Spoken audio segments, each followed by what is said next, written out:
అయితే ఇప్పుడు గీత ఏం బోధిస్తుందో బైబిల్ అదే బోధిస్తుంది, ఖురాన్ అదే బోధిస్తుంది అని మీరు చెప్తున్నారు.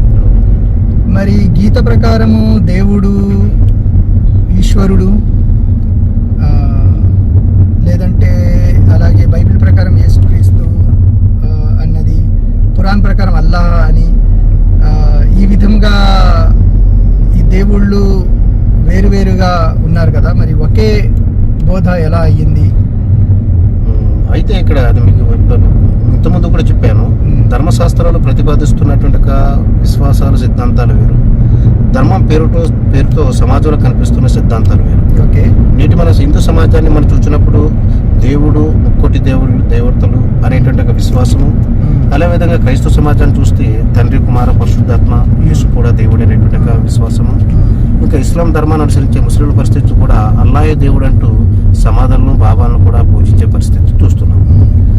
ఈ దృశ్యాన్ని చూసి ప్రతి ధార్మికుడు కూడా ఏమనుకుంటున్నాడంటే ఆయా విశ్వాసాలు, ఆయా ధర్మశాస్త్రాలు ప్రతిపాదిస్తున్నాయి అనేటువంటి ఒక నమ్మకంతో, భావనతో ఉంటున్నారు. వాస్తవానికి ఈ బయట సమాజంలో కనిపిస్తున్న విశ్వాసాలకు, సిద్ధాంతాలకు